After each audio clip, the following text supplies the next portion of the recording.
All right, here we go. I'm giving it a go with this technology stuff again on the live. I don't know. Fingers are definitely crossed, and maybe my toes crossed too. Anyway, good evening, all. We're almost here. The crucial, critical season. It's so this season. Not just the Dolphins, the division, the AFC. It's going to be totally one of the most, at least I feel, the most amazing. Obviously, as Dolphin fans, most of you guys on this thing are Dolphins fans. It's got a special sauce to it. We all know 23-24 is huge. We've been in the gutter for a long time. We're desperate to see this happen, see success happen. Believe it's finally here for us, and we're not, going to get another shoe drop. So I'm going to go over tonight a bunch of stories that are kind of coming out. Obviously, Tehran and Julian Hill are not going to be in. That's a big deal. Going to cover that tonight. Barry Jackson had an article on Greer, maybe gambling too much on these injuries. Real good article. I want to give that a shout out. A lot of talk about Lamb delivering with Tehran not in. I'm going to cover that a little bit. And then the talk is already starting. Did the Dolphins make the right decision to get Tua instead of Herbert? And it's going to heat up how if this doesn't go the correct way for us. But overall, mostly what I'm going to cover tonight, I'm going to go over some film. I'm going to go over all the like 80% of the offensive plays from last year's game, not who did that one, just a philosophical overview and look at the choices we made last year and how, Tehran not being in is a big deal. And this offensive line's got some question marks, but McDaniel and Fangio, if they make the right philosophical decisions, if they make the big boy decisions from the strategic and the operational level, I do think this team still has a chance to pull it off and to win. So that's going to be the main thing for tonight. Maybe I start a little too early here. I'm going to wait a little bit longer before I kick it off, maybe 2 or 3 minutes, see if anybody stops by. But so that's going to be the whole deal. I'm not going to go on too long. I want to kind of hit these things pretty fast and quick. Hey, Lucas, man, my man, making me not feel like I'm talking to myself like my oldest son does. I was like, put the sucker up over your head. He do the show on the stream. Look at that, man. I'm getting better every day. What's going on, brother? Good to see you. I chose a night now that you don't have to work with your 20-hour days and stuff. Man, that's crazy business. I'm glad you're here, brother. Yeah, happy Friday, man. 2 more day and a half, I guess, 2 days, day and a half to the big kickoff, man. I thought that was a great game, the Detroit and Chiefs game. But man, it scared the hell out of me. These refs, these NFL refs, they suck, dude. I think they're either blind or they got some mental problems because Taylor was going offside all night. And, there was that one where it was a deep pass and it was like called pass interference, but the defender had his eye on the ball. All right, you're going to give it to him. But the very next play, there was like blatant holding on the DT. They don't call it. Man, it's kind of sad. Kind of makes me nervous what's going on. Like you never know when your team's going to not get the love from the refs and it can kind of control the situation. Slowing down a bit, busy summer. Yeah, man, got to work, man. Everything's going up, isn't it? Like I got to give like my firstborn son to get a nice steak these days. It's crazy. It's crazy. Everything's going up, man. It's wild stuff. But I'm glad you're here, brother. All right, so yeah, the calls were all over the place. Yeah, the calls were definitely all over the place. They are almost all the time. They're NFL refs. I don't know what goes. They have more stuff to control the outcome of the call, and they still screw it up probably maybe more than anybody. But Yeah, whatever. All right, guys. So Tehran not being in, that's my man, Tehran. I think I've been one of the earlier dudes to talk about how valuable this guy is to the team. Um, yeah, hopefully to forget all those holding calls for us. I doubt it. They never like us. Well, occasionally, twice last year they liked us. Pittsburgh, and it was another game. So anyway, Tehran's not being is a big, big deal. But honestly, tell you the truth, if you go back and you look last year, Tehran was hurt. He had a terrible game. I mean, for Tehran. There was some plays where he just looked ugly. He was on the ground. Never saw it like that. He was really, really hurting. And so I think we're definitely going to miss him. I think obviously in the leadership role, I don't see Lamb being able to carry as much. But Lamb is not a bad pass block. He's terrible in the run blocking department. So I don't think it's a death knell, but it's going to pull things like to a point where we're going to have to do better along that offensive line and maybe want to hope. And Hill, I like what Hill did in the preseason. I didn't have him on my radar. But he looked pretty good, and he's jacked. You ever see that guy? He's jacked. So kind of, you're losing a little bit of your offensive line talents. I mean, Tehran, if he's healthy, it's a big, big deal. But I think if he played, it might have been a little bit like we saw last year. And last year when we played the Chargers, they didn't have Bosa, but we did have a nicked up Tehran, and we had Shell. Now it's going to be Jackson. So, I'm concerned with Jackson handling the power of Mac. If you watch Mac, he's just brutal. And Mac and Bosa flip on each side. I'm not too concerned with Lamb, but because he's a really good pass blocker, I worry that maybe McDaniel goes heavy passing when I think we really need to run. So that's I don't. I got it. Hey, what's going on, brother? Intuitive. I think this one could turn into a shootout. Tua gets to win. I hope so. But I'm not. I hope so, and I think we can. I think there's really strategic choices that McDaniel, if he shows in this game, he shows that he's improved. We have a chance. I really do. I think it's good. I think it's going to be an uphill fight because they're totally, totally healthy. We're not. They're at home. But there's mitigating factors. I mean, they're starting a whole new system. They're going from the West Coast to an Air Coryell system. So there's a lot of room for problems there. So I do think we got a shot, but I'm just a little concerned because I don't know. Look, if you go back and watch the game last year, I'm going to probably get off track. Robert Jones did a good job in the run blocking for us, and he wasn't blown off the wall. He was beat a couple times on moves to the edges and stuff. But he's not in it. We got a soft left guard situation, whether it's Wynn or it's Eichenberg. I can't picture it being Eichenberg. And then Lamb's a little bit soft. He's solid in the pass blocking, but he can get powered. So we'll see. I mean, a lot of people are talking about how awesome Lamb's going to do for us. So we'll see. If they're right, it will be a big, big deal for us. With Armstead, do you think this is an attempt to give him rest? Oh, yeah, I said that. I've said it a couple of times. To me, this game is not critical. It's important. Every win's important. And against a team like the Chargers, who you're going to be vying for the postseason, we've got to win against New England. We've got to. We've got to beat New England. We've got to beat Denver. If we lose to the Chargers and we lose to the Bills, we're 4-2 with 6 games. If we lose against the Chargers, it's going to make the New England game even more important. But to me, you got to get Armstead healthy. He's got a back problem. He's got knee, ankle. I mean, it's kind of nerve-wracking. I think they're doing the right thing. So we'll see. I mean, if McDaniel does the right thing, we will have a shot. He's not there. Yeah. Well, I don't know. It's hard to tell. Who knows? I don't really know what's going on behind the scenes, but I didn't like the fact that his very first play, he got rolled up on and he was out.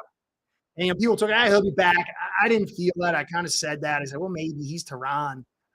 Kurt's Bills fan here. I appreciate your work. Still want to see Dolphins do well. Most are going to have a big day. He's got it inside. He's got it inside, man. And, Uh, Good luck to you guys. I'm really, really looking forward to that Jets Bills game Monday night. Thanks for stopping by to visit this nasty Finns fan, you Bills guy. Um, but Trey, I'm going to be covering you guys. I'm going to do a fair job. I'm looking forward to it. This AFC East division is really going to be phenomenal. But they got to ride Mostert. They got to ride him inside. They got to ride on the inside zone. You'll see that on the film. All right, let me keep moving. I'm going to get off track here. Um, Barry Jackson. I'm wondering, is Barry Jackson the canary in the coal mine? He did a article about kind of criticizing the gambling on injured players. And we all know that Greer kind of laughed at it. He says, I don't care about injured players as part of the game. He also kind of laughed at the offensive line. These two things, I think, are going to be where you tip your hat to Greer, go and reach our goals and overcome these two facets, the questionable offensive line injury part. But if we don't, it is going to be albatross around his neck. So I'm very happy that someone's not talking about Tua or even McDaniel. It's got to start with Greer, and I was very happy to see that. Our O line is going to replicate Casey's V-shaped O line, where only the center is on the line. I don't know. I didn't really pay. I didn't even see that last night. I was kind of in and out. I'm gonna go check that. I didn't even take notice of that. Really, I was just in and out of the game, watching it. I was doing some old stuff, prepping for today, and so I didn't notice that. I'm gonna go back and check. I didn't see that. Thanks for the tip, man. I appreciate that. I don't know. They got a really good offensive line, but can they replicate going all false start 20 times a game and not getting called by the refs? I don't know. Plus, you got Mahomes. Mahomes is Mr. Maneuverability. He's just an elite talent, a rare talent. So I don't know if he can replicate that. But I'm gonna go back and check, man. Thank you for that tip. Thanks for the tip, Trey. All right. So then the next part I want to go over is, the talk. The talk here is it's going to get heating up. Through the right decision over Herbert. And you know what? Look, if, at this stage, if I'm going to start a team, I'm going to take Herbert. But that's not really an important question at this stage. What's the important question is you've got Tua. He's proved, aside from the injury component, he's very capable. I mean, he's top 15, however you want to slice it, and he's had a very unstable framework. The question is, what is the framework around Tua? Not Tua versus Herbert. You can't go back and rewrite history. And it doesn't matter because you look at Herbert last year, in which I'm going to get into the film in 2 seconds. His offensive line, Slater went down early. The offensive line was beat up throughout the season. He was under duress in a huge amount. And what was the guy's name? What's his name? Last year's coordinator. Oh man, what's that guy's coordinator's name? I can't remember now. Not Kellen. I can't remember the dude's name. Um, hey, Tina, got a girl visiting me. I appreciate that. My wife's always asking, like, "Do you ever get any girls watching?" I was like, on occasion, on occasion. Tina, how you doing? Do you think Waddle coming off the injury, we might see more easy? Um, nah. I think we're gonna see a lot of Berrios, a little bit of easy on one of those like some handoffs and some. He didn't show me a lot in his route running, so I think you're just going to see a lot of maybe easy coming out the side, trying to block a little bit with Hill on the other side. But I think you're going to see a lot of Hill, Waddle, and Berrios. Um, but it's hard to say because when you watched Easy over the season, he did a lot of the handoffs, little short plays, and making something happen athletic. But him going out and doing the routes, we'll see how much trust they have in him. It's going to be very, very interesting. I think you'll see more Craycraft because he's a reliable target. So that's my 2 cents. I would say, I'm not the best as far as diagnosing the wide receiver situation. So I think I'm okay. So we'll be interested to see but I would say 50-50 on my email on that one. Oh, hey, thanks, brother. This game could be very important late in the season for a good spot in the playoffs. Yeah. Bills. I, this is for you guys. I really believe I want the Bills and Dolphins fighting for the first two spots. I hate the Jets from the 80s. I hate the Patriots. but I think both of them are gonna be very, very dangerous. People don't think the Patriots are, but I think they're going to be more spoilers than anything else. But the Jets do concern me for you guys and for us. If Becton and Brown can stay healthy, big if. But if they can, that is a very, very, very dangerous team. But you're on the road, and so you gotta when you play division opponents and you're on the road, it's really hard to win there. So to me, it's much like the Dolphins versus the Chargers. If you drop this one, it's not the end of the world. You're gonna have to win at home. You're gonna have to beat the division, and playing the Jets with Rodgers at home, it's not going to be easy, but you guys are a very talented team. So we'll see. If you do win it, it's bad news for the Jets and it's big news for you guys. But I mean, for both of us, we win it. It's really good news, but I don't think it's the end of the world either way. I think it's going to get painted that way. Dolphins lose the Chargers, this Tua's no good, and la la la. And if you guys beat the Jets, it's like your time is over. You know how it goes. It's a long season. I don't think either of these are absolutely critical. Hey, Finn, man, what's going on? How effective do you think the run game will be affected now that Tehran is out? Well, if you notice last year, Tehran was in. I was just talking about that. Tehran was injured last year. He didn't look good. I got unhealthy watching a Tehran, man. I just watched Tehran for fun, and I had not seen him look that bad. He was on the ground a couple of times. That toe was in a bad, bad shape. He looked ugly, especially in the run game. But we still got good runs. But when I go over the film, you're going to see the decisions. The when you're a coordinator, you got to come in with a plan. You've got to watch to see how things are playing out. And I just felt like McDaniel had a very poor feel for the game. If we kept attacking inside zone, and were more patient, I thought even with Tehran in his situation, we could have won that game. Now they didn't have Bosa, they didn't have the safety. I can't remember his name right now. My brain's fried. So there is some things they were lacking, but they had Van Noy in there. So I think we could still run the ball because injured Tehran against Chargers last year is almost equal to Lamb this year. So I don't think it's the end of the world. David. Hey, Dave, what's going on? 28 to 35 runs required. Let's see if Mike can stay disciplined. 28 to 30. We could get 28 to 35. We're winning the game. Okay. I'll get into this, but I love this talk. All right. So last year we had Jones, we had Connor and Hunt. And our most effective plays, you'll see in the video, it was the inside zone or outside, a short outside zone and hard cut back inside. It was always inside. But because Connor's susceptible to some strength, when he was surrounded by Hunt and Jones, those are big boys with power, and it was a perfect combo. But now you're going to get Eichenberg or Wynn, and both of them struggle with strength and with power. Now, I like Wynn better. You watch Wynn. He's savvy. He gets the second level. He can shield pretty good, and I like him in combination with Connor and Hunt, just not as much as Jones, Connor, and Hunt. So if we can get those runs going, I think we're going to win this game. But I'm just not sure. McDaniel, it's going to be, to me, it's going to show whether he's the coach for us or not. He's very impatient, and I want to see if he changes. I mean, we did 11.9 yards intended air yards with 21. Let me get to that stuff in a second. So, yeah, we run that much, we win. Sean, hey, what's going on, brother? How do you think Wilkins' contract will affect his play? Nah, he's going to kill it, dude. He's going to play harder. I mean, that was probably the worst thing he could do. I would bet on Wilkins every day of the week and twice on Sunday. This guy is cheap. He's serious. He's coming out to kill, man. He's coming out to make a big, mega payday. Hey, show me appreciation.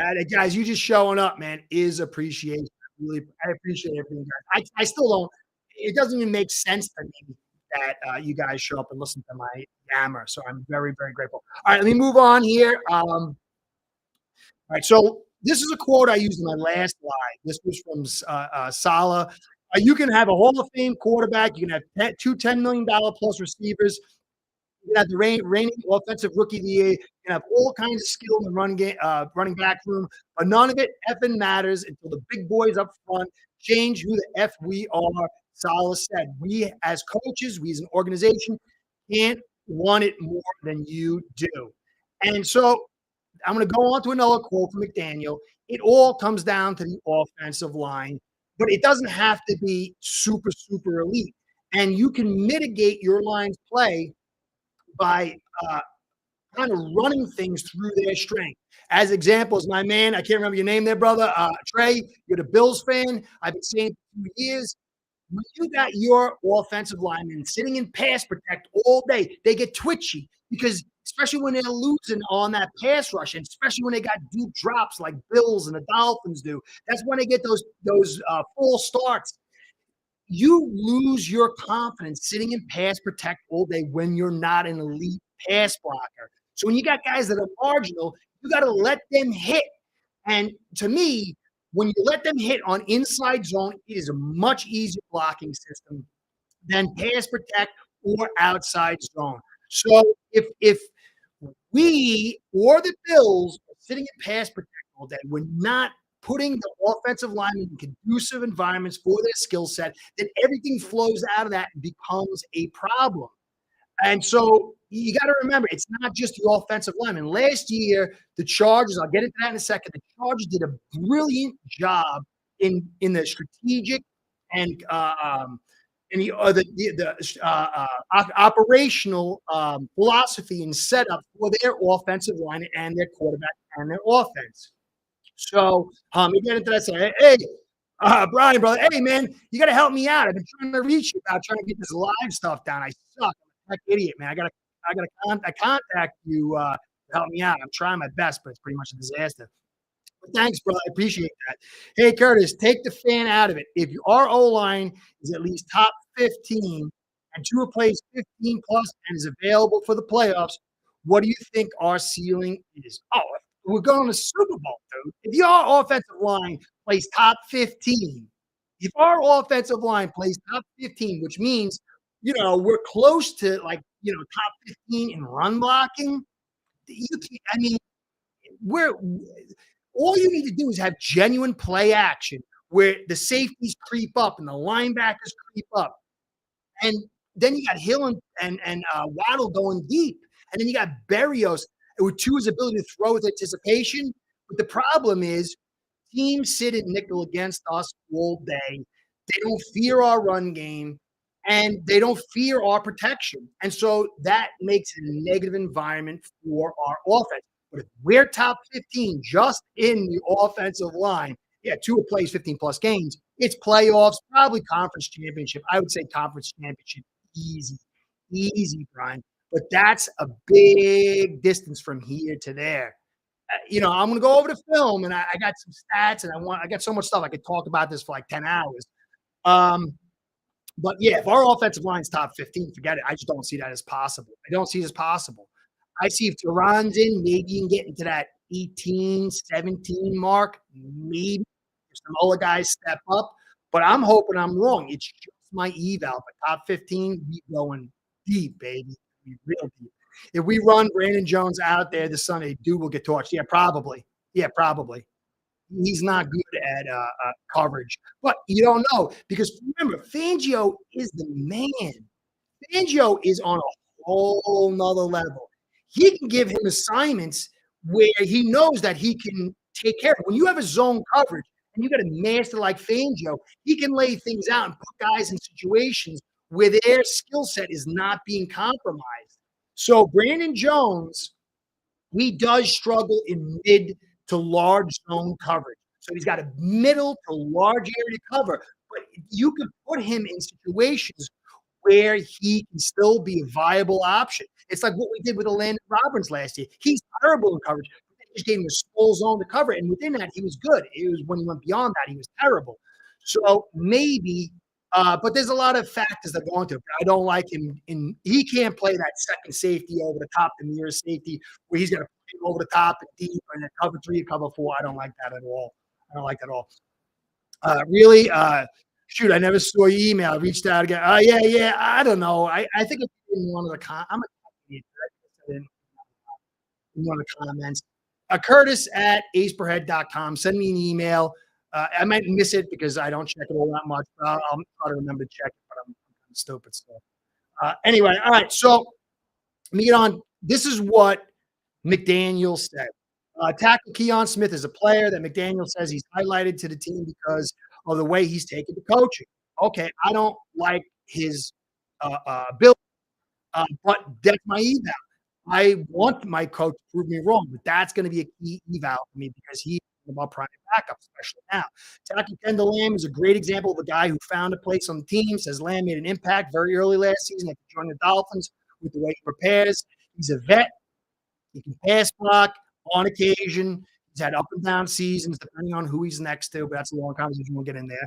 McDaniel says Lamb has come a long way in terms of his technique since last season. Okay, this is key evaluations. It means a lot for me. I just wanted to bring this up to the viewers because we're going to have to go back and review this because this is going to be brilliance or it's going to be regret. And I'm going to focus on that down the road. So let me move forward. All right. So when I'm going to get into the film in a second, I want to. This is the main stats from last year's game. Herbert, I covered this in another podcast. Top 5 things we need to do to win this game. I'm going to kind of use that as a backdrop for people who haven't watched it. I'm going to just flash over this quick. 11.9 intended air yards, 2 in the Dolphins. Quarter air yards, 7.2 with 21 pass pressure percentage. That is a tall order to ask anyone. Now, the pressure was high, only 5% more. That's substantial, but it's not like, light years difference. But Herbert was only asked to throw 5.3 and 3.8. It is a lot easier. It's a lot less time to protect. It helps your offensive line out. And so to me, these philosophical differences were very, very key. And it was a major reason why both had bad offensive lines and problems, but one coaching staff did a much better job protecting them. Hold on a second. V21. All right, Curtis, real quick. What do you think the Chargers are weakness? Chargers' weakness is they lack depth. Rumpf is going to be out. So they got Bosa and they got Mack and they got a bunch of like young guys who you don't know if they can really generate pass rush. Inside they got one guy, I can't remember the guy's name, a D tackle, and then they got Kendricks, and then there's another linebacker, number 9, I was watching. That's all they really got. Now the wild card is oh man, what's his name? The podcast on it, safety Chargers. Junior, what's his name? Junior, right? Derwin James. So Derwin James is the wild card. But when you blitz him, it's going to leave something open. And they really didn't blitz us a lot last year. So to me, the lack of depth in their pass rush, and then it goes back to who was it? David, I think, said about the running of football. If we run that football, you're going to wear Mack, who's a little bit older. You're going to wear Bosa out. You're going to wear that D line out, and then you're going to wear a thin linebacking group, and that is going to allow you to get to the depth. And it's only going to take a couple of plays to make those big plays and to turn this game around. The question is, to get to that, the interior of your defensive line is what we got to attack. Not a lot there unless they take big step ups and lack of depth. Now, they lack depth in their secondary, but can we get to that? In order to attack a secondary that's thin, you've got to bring out more talented receivers than they have defenders. And we're going to have to go to 3 and 4 wide receiver sets to really take advantage of that. But when you go to 4 wide receiver sets, that means your protection box is light. And when you go back and you watch the film that I'm going to get to once I shut up for a second, you're going to see how much protection we had to create, how many guys we had to keep in the box in order to get to a 21%, which is bad. So it's good. If Lamb steps up the way he is, if Wynn is who the guy, people are saying, if Jackson is who they say he is, they can run 5 guys against 4 guys. Well, if they run 5 guys and start demanding the fifth lick, and with at that depth, I'm just not certain we can do it because we haven't done it in our past. And now we're in Tehran. Doesn't mean you can't. I just try to play a practical and honest approach, and I eval. So that's going to be the key for me. Let me show you here inside runs. I did this the last time. You see the red box. All that was behind Jones, Connor, Hunt, and Shell. And the concern for me from McDaniel's standpoint is Shell is clearly a better inside zone blocker, along with Hunt, along with Jones, and along with Connor, but we refuse to run it. You'll see how much outside zone we ran. Then there goes, here's McDaniel. But he was a green head coach, not a knock on McDaniel. What he does from last year, this year is going to be a knock, but I totally give that as a mulligan. You can see here all the areas he did not attack. He didn't allow Tua to get rid. He didn't create easy passes. He wasn't designing stuff to have a patient offense. It was first down, attack, touchdown, first down, and a little bit inside. And as the game wore on, he kind of figured out a little bit. We'll see on that. But you go look over here what the Chargers did. Look what they did behind the line of scrimmage. 7-7, 2-2, 5-5, and then 10 to LOS, 6-7, 6-7, 5-5. This is how you handle pressure and a bad offensive line. And then you add 22 rushing attempts along with like 20 play actions. That's how you protect your quarterback. That's how you create a long drive and you keep that pressure off. And then you put doubt in that defense. He attacked every single spot on the field. So for me, when I'm watching that game, where is McDaniel attacking? Is he doing the same thing? Two guys go out and routes on play action going deep. And then I'll be concerned. But I do believe McDaniel's smart. I do believe he's got Fangio. And I do believe that he is going to do better. So that's the overview. I'm going to do last year's game, the offense, to show you what the philosophical, the top-end choices were, to show you how we lost by like 7 points. We could have won that game very easy with better initial decision-making and then better adaptation through the game. But again, he was a green head coach who was a run coordinator in the booth and then was asked to be a head coach at OC. You got to give the guy the mulligan. But that mulligan's not passed. I give him a small mulligan this year. I mean, I was like, hey, Richie, what's going on? The Dolphins haven't even started season and walk. That's, but it's true. And it goes back to what Barry Jackson was saying is like, why do you get all these guys with injury histories? It's kind of like you want to get into this roll of the dice thing, but you keep rolling the dice. It's like too many rolls of the dice. But the good news is none of them out long term, as we know. And if the Dolphins can simply go 4-2, if you can lose to the Chargers, you beat the Patriots on the road, who you're supposed to. You beat Denver at home in the volcano that's probably going to be there. Okay, you lose to the Bills on the road, and then you got to play. Who do you play after that? Oh, the Giants at home, another cookout, and then you play the Panthers, and then you're 4-2, and you got 6 weeks to get the guys back. Jones comes back. Tehran might be healthy. So there's a lot of opportunity. And you're really close now, a couple weeks, quote unquote, from Ramsey returning.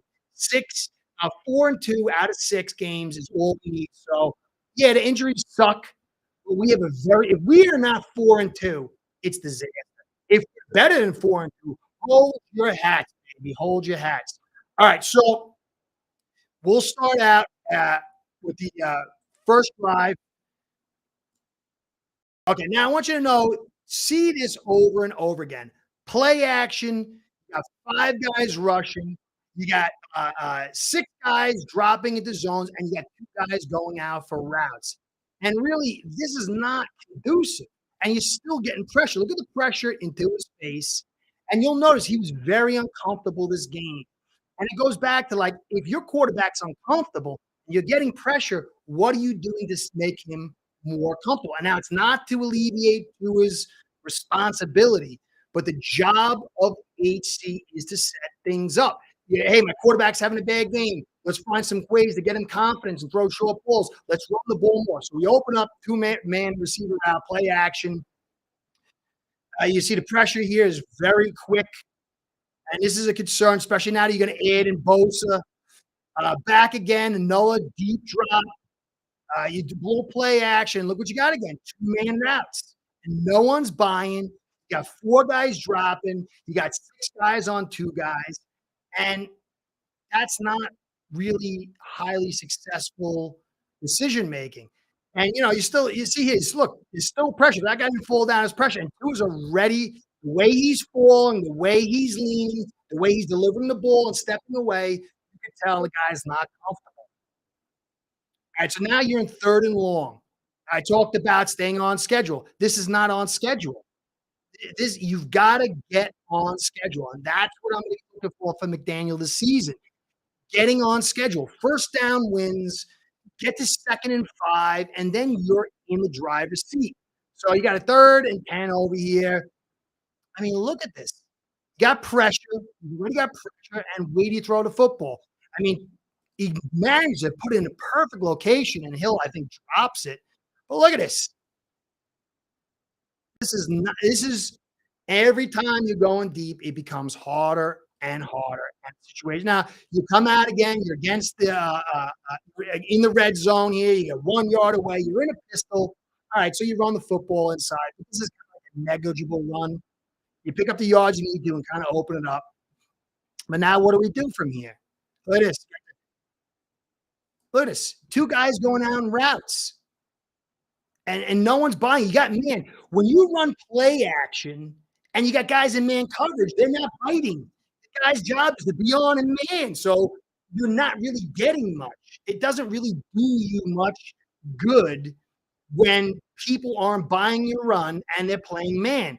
And so this is kind of like a drop by Hill. So you could add who was looking a little nervous and there's some drops, but this is not really great, decision making. Now, this is a beautiful play here, but this is not high odds.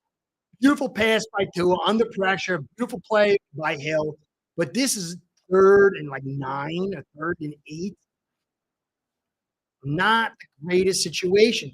Where is under center? Where's the runs? Where's better design? Again, you run inside. Now watch this. The play action. And again, look how shallow everybody is. Look at all the receivers. They're pretty much blanketed. No one's buying. This is not great design. Hill can't go anywhere. Now you're in 2nd and 10. You get the false start. I believe. No, there's not a false start. There's the same play. I mean, this is not the best designs. Inside handoff. Now watch this. This is what we do all the time, and the Bills do it too. Inside handoffs are so easy to diagnose, especially when you got a guy like Tua who you don't fear breaking to the edge. Watch Van Noy at the end. Look at the safety. Look at the DT. They all see what's going on. They're all reading it. The safety's charging because it's an easy read. So, yeah, we handed the ball off here, but that is really putting it in the defense's hands. So now you get a false start here. The offensive line's getting a little nervous. Now you're in 3rd and long, and you're already 2 drives in. These are 2 long drives by the Chargers. So your defense has been on the field quite some time, and there's no you go back and you look. You might have been able to hit that receiver down the line over here or the top of the field, top of the screen. Can you expect him to make those reads by what you're seeing? And this is an ugly throw. This is where Tua's getting nervous. I felt him getting nervous. And look at this. What a terrible throw. But you got to see a quarterback is not in the right situations. So dial up like they did for Herbert, some manageable plays, get the ball into the receiver's hands, get some confidence. But we're not doing that. So we come back on the center, which I like. This is a different look diversity. It's sitting pistol. You get a pitch over here, but again, it's the outside zone, and you'll see our tight ends fail us right here, and that's why I'm big on the tight ends, guy just blows that up. But anytime you run that pitch outside, the man's tight end blocking. We don't have the best tight ends, but at least we ran a football. Come back. Now, you do the fake pitch. But look at this. Two guys in routes. You got pressure come from the side, and this could have been a nice play. This could have been the big play, but either Hill broke his route the wrong way or Tua misread it. It's off by about 3 yards. Could have been a big play, but this is not high percentage football. This is going for all. Why can't we get a 2nd and 5? Now we're back at 3rd and 10, and yet we'll spin move, and Tua there's nowhere for him to go. There's nowhere for him to go, and it's not a pretty sight. Van Noy is not the best as Tehran. He didn't have a great game, and at least it projects us that Lamb can kind of mirror what Tehran did, and we were only 7 points down with some bad game planning. So it does kind of say, well, maybe we can win this one, but that's not pretty. 3rd and 10, you don't want to be in that situation. So we come back again, next drive, and they've had the ball quite some time. 4-man, and where are you going on this? There's really not many places to go. You got a streak from Gesicki. It's the right read because it's one-on-one, but Gesicki can't get there. Great coverage. But this is a long distance throw. It's not easy to complete these. Where's the simple throws? Where's the rubs? Where's the route combinations? Where's the runs? You're not seeing it, but you will as the game progresses, but it's a little too little too late. You know, you could say Tua could have gone here, could have gone there, but look at the difference between what they're doing for Herbert and what they're doing for Tua. Again, you see right here, instant pressure. You get a penalty here, though, so you get the first down. There's a Noah semi-deep play. Nice play, but pressure gets there. Now you decide to run the football, I believe, on this one. Nice inside zone, short inside zone, and this is what we're gonna need is you have 2 kinds. You have zone stretch, it's like, guys are going to the edges, edge run, or you got, like, a short hop inside zone, stretch, what you got here, which I like. Jones right there on 91 opens that up. He's not gonna be here today, and this is what you need. Wilson does a nice cutback. This is what we should have been doing a lot of, and more inside zone. And now here's your inside zone run. Beautiful run. This is what we got to do. Attack inside. Why wasn't there more? Then you got the fumble. Hill, can't really count that, anticipate that. But look what we were able to do. And you could build off that. But it wasn't really what our intentions were. It was all deep stuff and hitting the edge. So come back. How's it? V21. Yeah, when we started running the ball, it was like a hurt, but you had Mostert, you had somebody else, you had other backs. And so we should have just kept on doing it. We should have just kept on running. Your back goes down, it doesn't change what the philosophy is. But yeah, that's typical our luck that Mostert Wilson gets hurt when he starts doing good. Typical our luck. But the philosophy shouldn't change. Eckler was having, I think, 3 yards per carry on the day, but they kept feeding him in the right way. So come back, play action. But look at this. They just do the sting blitz. That's another thing you got to watch for this season. We love to do the play action. And so what teams do, actually, it was Bill Belichick in week 1 who started showing it. It became a thing later on. We know that we like to do this, so all they do is put the sting blitz on the edge and tack them. And because we run so many guys in play action and we have shallow routes most of the time, it causes a problem. This is very rarely kick off. So how do we handle these sting blitzes will be interesting this year. Another thing, pressure instantly. Look, 2 guys in routes. I mean, 2 guys in routes. That's not winning. We got to do better than that. And some of that has to do with the lack of protection. So you have to keep the play action and keep all these bodies in and only send 2 guys out because you just don't have the protection. So if Lamb is as good as people are saying, Wynn's as good as people are saying, and Jackson as good as people are saying, then we can send more guys in routes, and that will be a key. If we're sending 3 wide receivers and routes and Tua's not running for his life, we'll probably win. We'll probably win. With this seeing 3 if we're seeing 3 wide receiver sets and the pressure isn't like, 20%, we're winning along with the inside runs. More the same. This is a beautiful throw, but this is not easy, man. That's a beautiful throw, but all that guy had to do, that linebacker safety dropping is have a better read on that. You ain't getting any sandwiches. It's over on the coverage. And he just didn't read it right. Brilliant throw, but that's not easy. That is not easy. A low percentage throw. It's great. You get the first down, run the ball. Don't pick up a lot, but you got to keep on doing it. Go check how many runs the Chargers had that didn't really do much. They kept at it. Tight ends, both our tight ends failed us on that one, by the way. Come back. Now look, play action, 2 wide receivers set, guys totally sandwich covered, and you get the pressure. It's a sting blitz. Watch 52, Mac. Just attack. That's it. And Tua is mobile. He's good on that short jump up when he got the pressure from the edge. He climbs the pocket and maybe a little bit, but not like to get away from this guy. So it's the sting blitzes. That's another key. How do we deal with those sting blitzes? And you get another false start. Offensive line's getting nervous. They're getting beat all day. Now you're in 3rd and long. And Tua's falling away without any pressure. Totally nervous. Totally not feeling comfortable. Really no pressure. And watch. That's not what you want. You don't throw the football and then take 2 steps back because you're not driving through it. And that's always been a tell since 2020 of when he's not comfortable. So, oops. Get another running play. I like that at least. It's outside zone, though. We need an inside zone. You'll see that Hunt gets beat by 56 and he just struggles on the movement. Hunt is not and Shell are not outside zone guys. Sometimes, but not enough.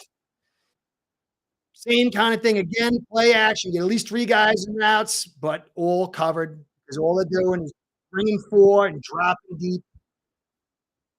And so we're not really taking advantage. Remember what he said? He said, "You a defense runs that blitz at your coverage, you got to beat it. You got to beat it." We're not. We just kind of have what we want to do, and we're not on the fly or adapting. We're not really considering things, and it doesn't make sense how the 30th or 32nd run defense isn't getting pounded. They ran 22 times against the 6th run defense. There's no excuse for that. Now, like I said, green head coach. I'm not killing them. This year, though, this would be unacceptable. And you see here, just really, nowhere for him to go. Come back.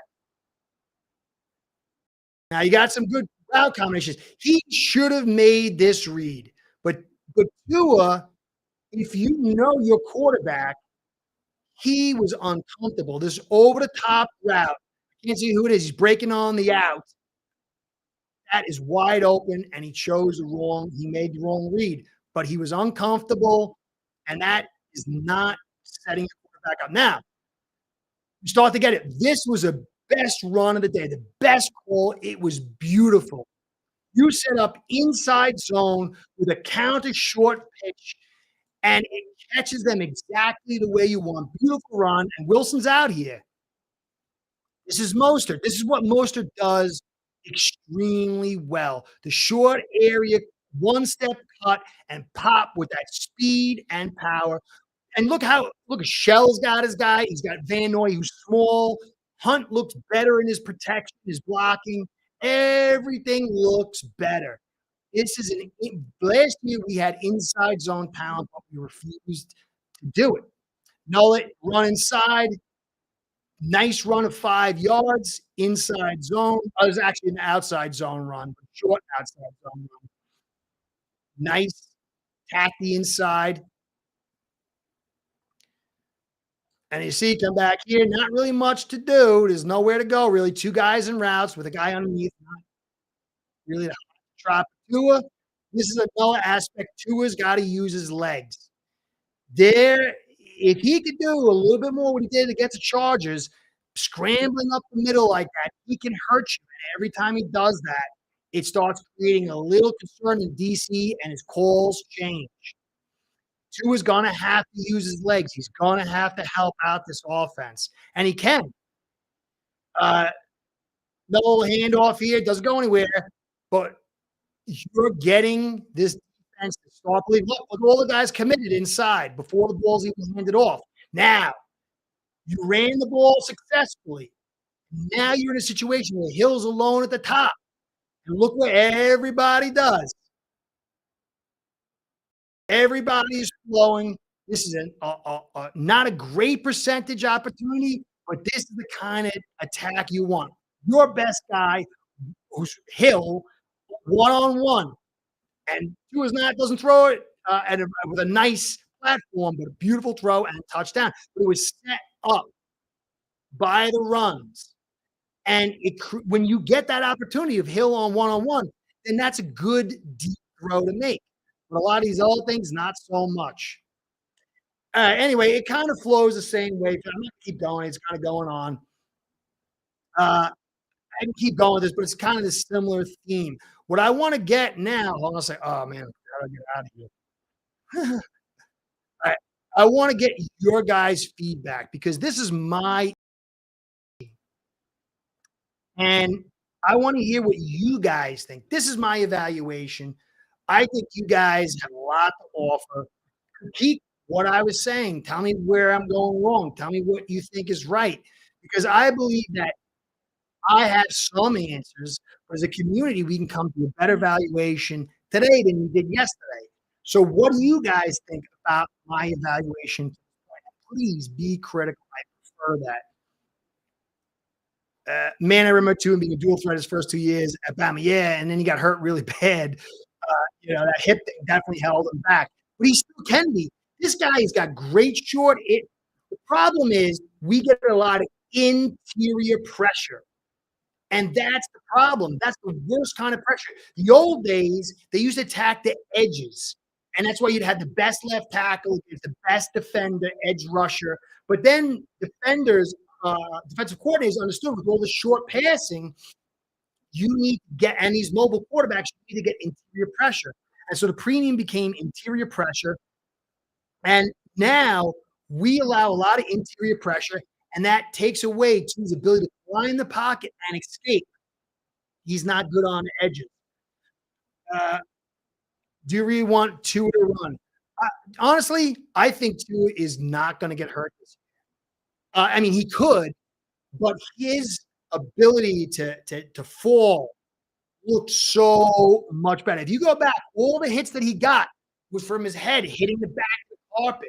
He wasn't hurt like he was Mr. Glass. And he looked really good in his falls. When you watch him through the season, he had a couple of big runs. The guy's built. He's like 6'2", 230. So I think if he's climbing up, he's fine. His problem is when he gets wrapped up and taken down, or if he's on the edge and he gets hit on the side in that leg. But if he's climbing up, guy, I think, or he gets free and he's running naked to the edge and he's got one-on-one and the guy's in front of him, I think that's fine. I think Tua is going to do a bit more of that this year. I think it's an asset that's going to really help us out. Now, it does put him in the risk of getting hurt, but I think that is less of a concern for me than his head getting put on the back of the carpet. But when I watched him tuck, I mean, I took martial arts for years, and I used to jump off houses and stuff to practice falling. I did a lot. I was into gymnastics and stuff. I really liked what I saw from him, his ability to stay healthy. Now, it doesn't mean he's going to, but I think he's going to have to run. He's going to have to. So that's really it. If you go back and you look, McDaniel, where's like comeback routes? Where's the timing routes?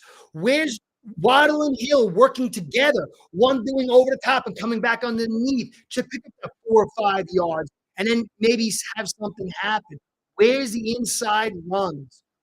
It's just all this two-man go, play action, deep passes, 1 or 2 reads, and then when you put a lot of guys out, there's pressure.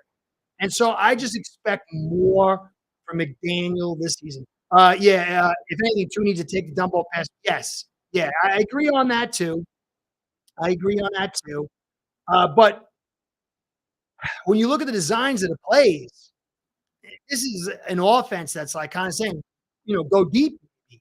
And so throughout the course of the season, if he's not taking those dump offs, it's up to the coach to then tell him to do that. And if he's still not doing it, then there's a problem. And then you've got to design things for this guy to settle him down. Because way too often we open up with deep passes, really high, low percentage passes without any run game support. And not everybody's Dan Marino. Dan Marino could go 0 for 20 and all of a sudden hit a hot streak for the next 20, and his confidence is never broken. Every quarterback's different.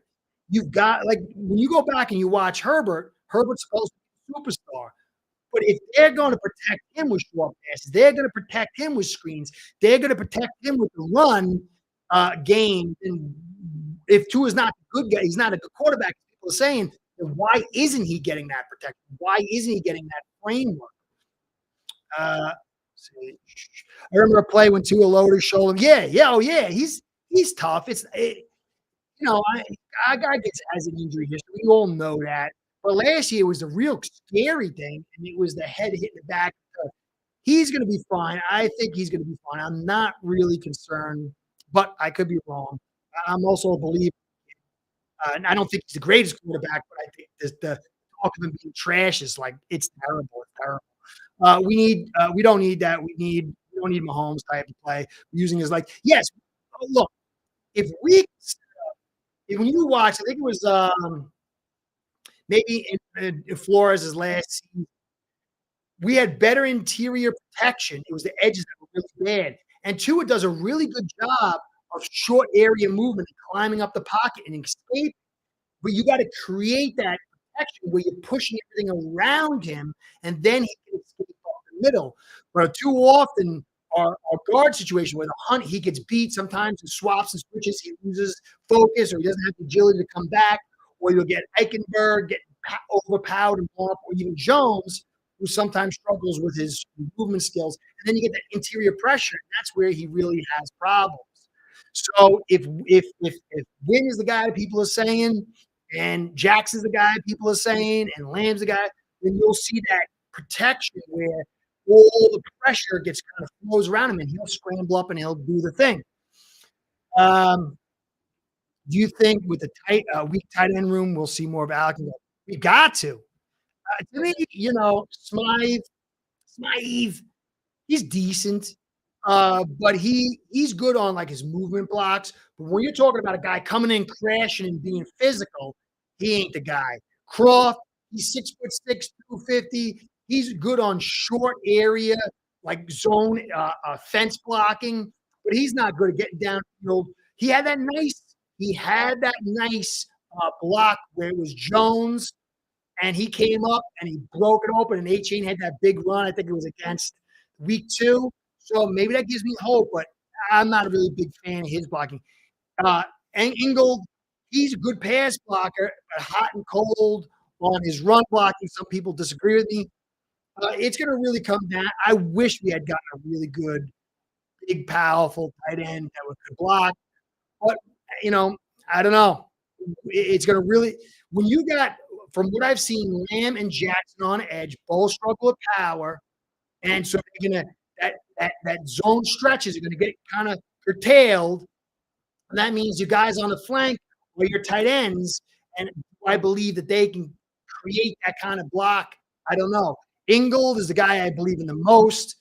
But I liked Hill. I was upset that Hill wasn't it because I thought maybe he could be the guy because that guy's built, man. You ever see that guy? He's jacked. I'm jealous. I'm jealous of that guy. That guy looks like he is goes to the gym quite often. I thought I had he wasn't even on my radar. And I loved he was a very good surprise. I don't know what he's going to do against starters. But I thought he had more potential than anybody else. It kind of sucks he's not going to it sucks he's not going to be here this week. Easy, do you think Robert Hunt's – in a way, he is, but he's also not in the scheme that he should be in. He should be inside zone. He should be an heavy inside zone right guard. That's what he should be. He's not a guy. Go look at him. He's not nimble enough. I mean, it's so difficult when you go watch heavy outside zone teams. It's so ugly most of the I mean, you'll get like the Atlanta from Ryan when he went to the Super Bowl. But you gotta have a good offense. It's very difficult to have consistency with outside zone. Now you'll say, well, San Fran does it, but they got Trent Williams. I mean, that's like probably two or three greatest tackles of all time. Maybe if you want to be conservative, five. I just don't like inside outside zone. I'm not a very big outside zone guy, especially for a sketchy offensive line. Inside zone is not as flashy. You don't get those big runs, but it's a lot easier on those lines and guys that aren't super talented. Guy like Robert Jones and Hunt would drive way more at inside zone running. Um, so I don't think he's over. I'm sorry, I got detracted of it. I don't think he's overrated. I just don't think he's the most conducive environment for his talent. It's all if listen, if I'm not gonna call it because I feel bad. I mean, I got a hard tongue and I really try to curtail it when I do this. I feel bad. These guys are studs. I mean, Eichenberg's a stud. I mean, you would stand next to this guy. This guy looked like a monster. He was a top talent in college. It is so hard, man. I played at junior college, and the talent there was pretty good, but nothing like Division One. And Division One is nothing like the NFL. So I try not to. Sometimes I do because I got a New York tongue. But this guy should not be starting. It's insane that he's on this team. If he starts over Win, then there's nepotism. You know that somebody not on the staff is making the calls to start these guys because you can track Eichenberg's history and Jackson's history, and it makes no sense from a staff standpoint how these guys are starting. So I want to believe that McDaniel and Smith and Butch are in charge. Wynn should start over Eichenberg. If not, there is some shady. Did I say shady? I don't know. Did I say shady? Stuff going on. Uh, Dylan, hey Dylan, what's going on, man? Mostert is one of the most underrated back. Yeah, I totally agree. He looked great in preseason. His thing is just older, man. He's 31. He's 31. He was always a little bit smaller. 205, man. It's tough to take that pounding at 205 when he's a little tall. I think he's like 6 foot or 5'11 and a half or something. I was very lucky. I'm 5'8". I was like 200 played. No, like 185, 190. I was pretty built. But my low center of gravity, I ran low. I could take hits all day. These guys are 5'11", 205. If they're not low runners, those hits, man, they suck the life out of you. But this guy, Moser, when you watch him run, you can tell a good back. Most people, they'll I know when someone doesn't know how to evaluate a running back. They'll go, look at this big play, and you'll see a big play. That's not how you evaluate a running back. You evaluate a running back when there's no space and the blocking is off schedule. What does that guy do? I could watch a 1 yard run, and it would be more impressive to me than an 80-yard run where it's like Moses part in his feet. Mostert, there was one play, I think it was week 2 maybe. Anna misses his block, second level block. He misses his block. Now Mostert gets that handoff, and his eyes are on it, and he hits it right at the guy whose block is missed. At the last second, he does that half step and cuts off Connor and puts Connor in position to make the block. And he has that big run. I did a video on it. It was beautiful. He makes some very quick decisions. His instincts, his understanding of blocking, his veteran savviness, his speed and toughness makes him one of the best backs we had in a while, but he can't stay healthy. He's bumped up to 215. Hopefully he stays healthy. I love the guy. His runs last year, he had about 4 or 5 runs that changed the season for us. I love Mostert. I can't say his name, so I'm going to call him Mostert. I'm a New York Yucks. With that being said, what do you think about A-Chain and Brooks? I don't know. I'm not a big believer in Brooks yet. Because when you see a running back going against the third and fourth string in a preseason game, and there's these big holes. Not always. He had some smaller holes. I went back and I had to reassess, but it's totally different. It's totally different. Now he's a guy who has talent. He's a guy I think we've got to see to develop. But what you'll notice, go back and look at our history. My memory shot too many shots in the head. I can't remember all the back names. But notice all those big backs, why didn't they work here? Because the blocking gets off schedule. Don't have that lateral movement. It's very difficult to handle off schedule blocking. I gotta watch him more. I like what he has. If we can get him some space and get him over the line of scrimmage with a little gap, that size, his ferocity, I like. But it's a long way from here to there. To me, A-Chain is a guy who I think is going to give us more early usage because he is so quick and he is pretty decisive. So I think Brooks is a guy who can develop over the season. If we get better blocking, if the blocking is what people are saying, then I like him. But for me, A-Chain, Mostert, Wilson, when he comes back, he is the guys for us early. And Ahmed, I like Ahmed, but he's another guy too. If you look at Gaskin and Ahmed, Gaskin makes much better decisions when there's no space. He's really good at making more out of nothing than Ahmed. Ahmed just hits it and he's gone. So to me, Mostert, uh, Wilson, and then A-Chain are the line of runners for us because of what they can do with Little. Oh yeah, please, yes, please hit the like. Thank you, Tina. I appreciate that, guys. Um, let's see, no Wilson.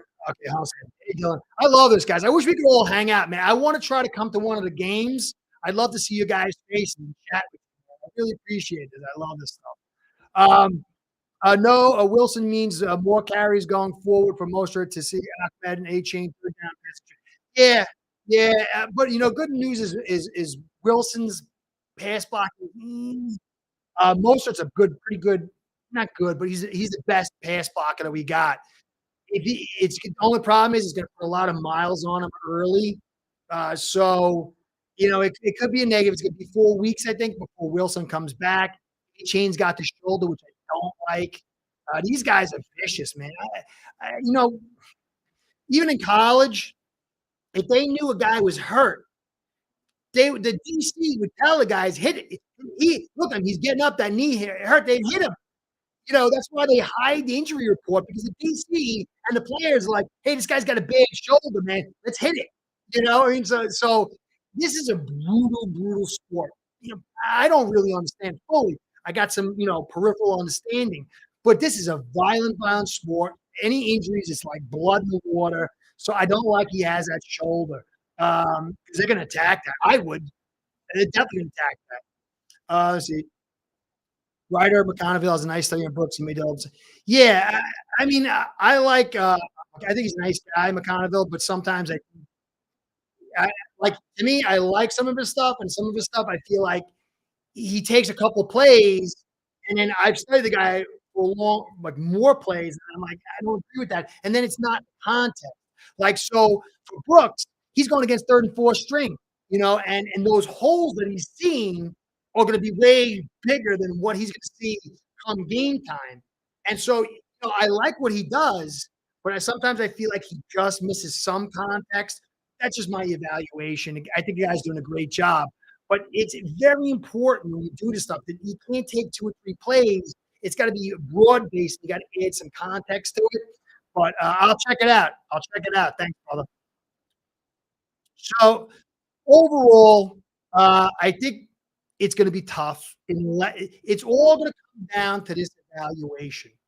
Now, Greer said he's not concerned about the depth on the offensive line. McDaniel says that, Rams looking good. Tough decisions between Eichenberg and Cotton and Wynn. Jackson, he's finally found his way. If this is true, we won't have any problem. It's critical because we've heard from the media, we've heard from a lot of people that this guy, they all stepped up. We're going to have a great run game. Look at what we did in preseason. If it's not, it's going to be very difficult for us. If it is, then we are on our way. If the reports about this offensive line and run game are true, I have taken an opposite evaluation, but that means nothing. I could be totally wrong, and I hope I am. But it's all gonna come down to that. It's gonna be very, very critical. Um, Fantasy question. Hey, Benevolent Son. I like that name, man. Benevolent Son. I like that. I like that. Fantasy question. Start Mostert or Mike Williams in the flex.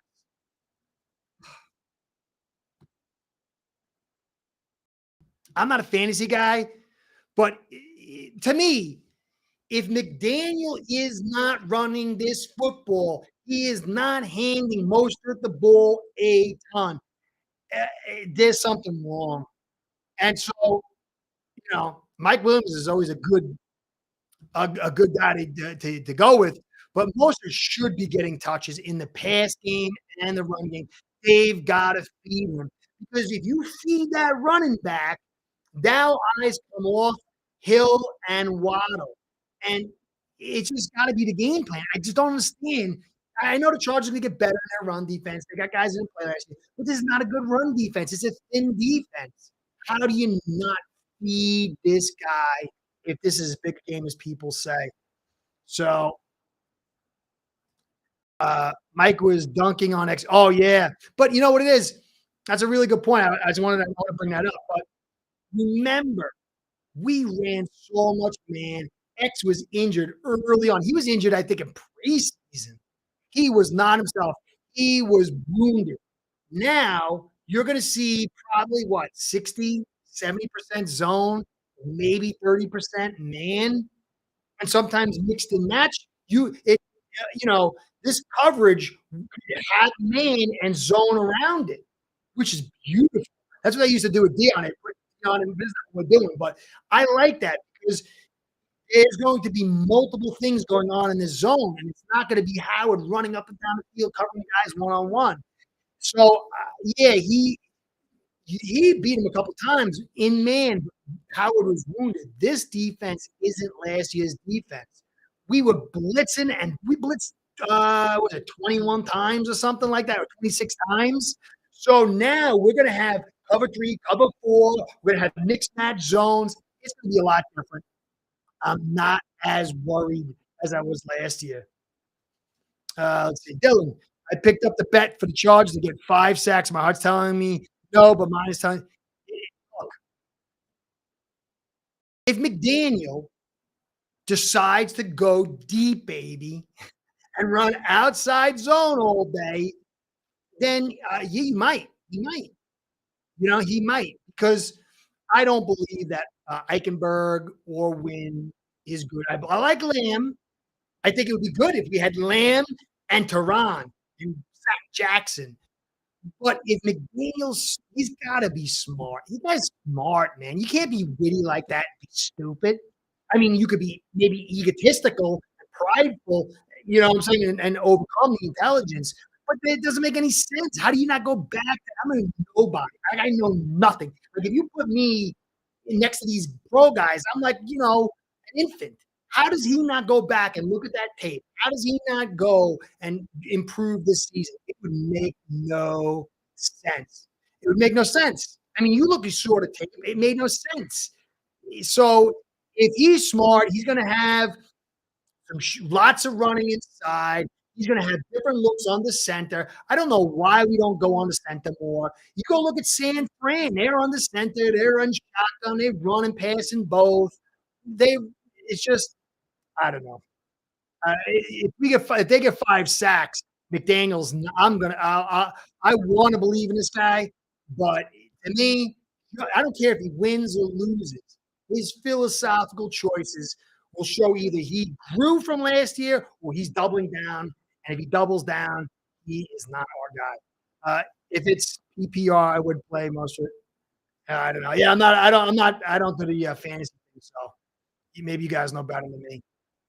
So, um, so that's it, guys. I think for me, when I go into the game, my evaluation is if we lose and we do all the right things, it's going to say good things for the future. If McDaniel attacks the entire field He attacks the weaknesses of the defense in a balanced approach. And if he's creating, I mean, guys, there's no real route combinations. Where's the slants? I mean, I don't understand some of the stuff that I see. Why is it not easy throws? So I believe McDaniel's going to do it. I believe he's going to be smart. And so don't worry what the media says. Tua sucks if we lose. I mean, if we win, dude, forget about it. Light yourself up and get ready for a huge season. But if we lose and the philosophical things are there and it's a close game, I'd be very excited. Uh, Good point. He's gonna be happy with both. I don't know. You guys talking fantasy stuff. I can't get to that. Anyway, thanks, V21. Guys, I hope I did a good job. I'm trying to get better. Oh, was the video quality better this time? I did some better stuff. I don't know. Anyway, guys, get ready. I'll cover after the game. Go fans. We need this. We need this, guys. Anyway, I appreciate all you guys do. Thank you so much. Have a great weekend, great night, and enjoy the kickoff. Um, you guys are the best. Appreciate everything you guys do. Have a good night. I got to go watch some. My wife, I think I heard her calling me. It's done. Good night, all.